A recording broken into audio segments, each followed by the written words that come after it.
AI news মাঙ্কির আজকের এই বিশেষ বিশ্লেষণে সবাইকে স্বাগত। আজকে আমরা একেবারে ব্রেকিং একটা টেক ট্রেন্ড নিয়ে কথা বলবো।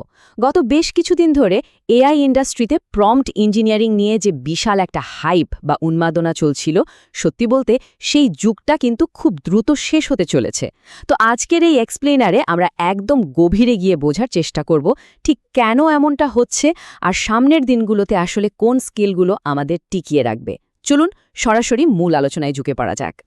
প্রম্পট ইঞ্জিনিয়ারিংয়ের কি সত্যিই শেষ হতে চলেছে? হ্যাঁ, ব্যাপারটা অনেকটা তেমনই। কিছুদিন আগেও মনে করা হতো এআই থেকে ঠিকঠাক আউটপুট বের করে আনার জন্য নিখুঁত একটা প্রম্পট লেখার চেয়ে জরুরি আর কিছুই নেই। অনেকেই তো এটাকে ফিউচারের সবচেয়ে ডিমান্ডিং জব ভেবে বসেছিলেন। কিন্তু এক্সপার্টরা এখন বলছেন এটা আসলে জাস্ট একটা অস্থায়ী সেতু ছিল। মানে মডেলগুলোর উন্নতির সাথে সাথে এই যে স্পেসিফিক আর এত জটিল সব প্রম্পট লেখার কাজ, এটা প্রয়োজনীয়তা কিন্তু দিন দিন ফুরিয়ে আসছে। পর্ব ১, কেন মডেলগুলোর এখন কম সাহায্য প্রয়োজন। ১০ লাখেরও বেশি? ভাবা যায়? এই বিশাল সংখ্যাটা মূলত লেটেস্ট এআই মডেলগুলোর কনটেক্সট উইন্ডো বা সোজা বাংলায় ধারণ ক্ষমতার একটা হিসাব। এর মানে হল আধুনিক এআই মডেলগুলো এখন এক লহমায় ১০ লাখেরও বেশি টোকেন বা শব্দের অর্থ মনে রাখতে পারে, পুরো প্রেক্ষাপটটা বুঝতে পারে। তো এর রেজাল্ট কি দাঁড়ালো?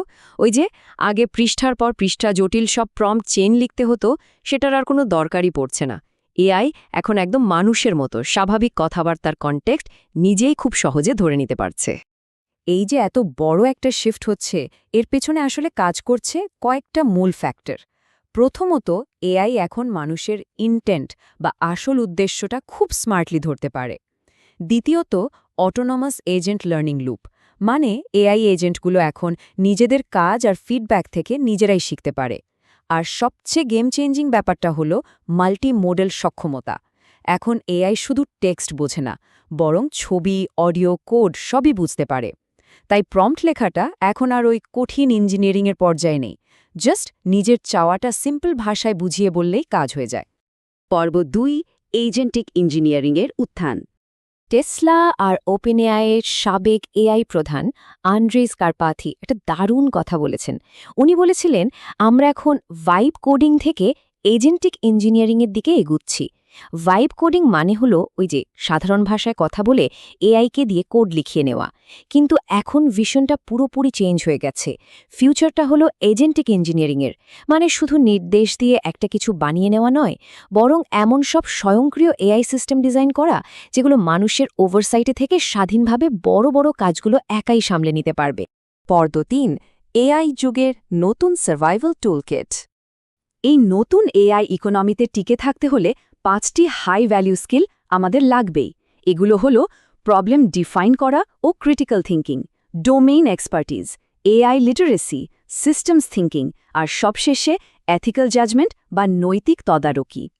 একটা ব্যাপার খেয়াল করার মতো, কিভাবে প্রম্পট সাজাতে হবে তার চেয়ে বরং কোন সমস্যাটার সমাধান করতে হবে সেটা বোঝা এখন বহুগুণ বেশি দামি স্কিল।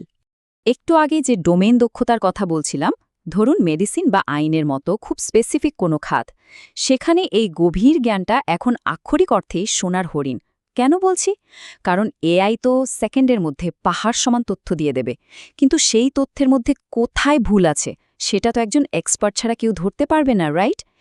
এআই আসলে ডোমেইন এক্সপার্টদের রিপ্লেস করবে না, বরং যে এক্সপার্টরা এআই ব্যবহার করতে জানেন তারাই এআই ব্যবহার না করা মানুষদের রিপ্লেস করে ফেলবেন। এরপর আসছে এআই লিটারেসি আর সিস্টেমস থিঙ্কিং। এর মানে হলো মডেলগুলো ট্রেনিং ডেটা থেকে কিভাবে শিখছে, এগুলোতে কোনো বায়াস বা পক্ষপাত আছে কিনা, কিংবা এআই কখন ভুল বকছে বা হ্যালোসিনেট করছে এগুলো বুঝতে পারা।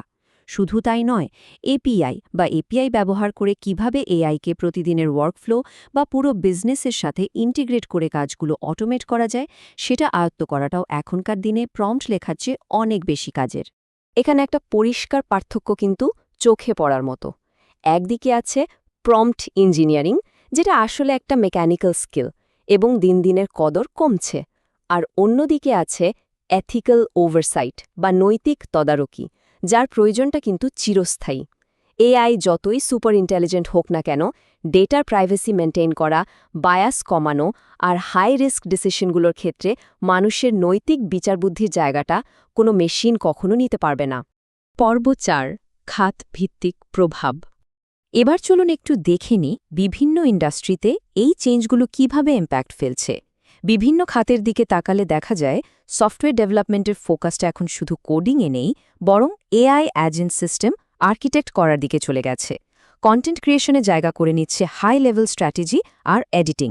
শিক্ষাক্ষেত্রে মুখস্থ করার বদলে জোর দেয়া হচ্ছে ক্রিটিক্যাল থিঙ্কিংয়ে।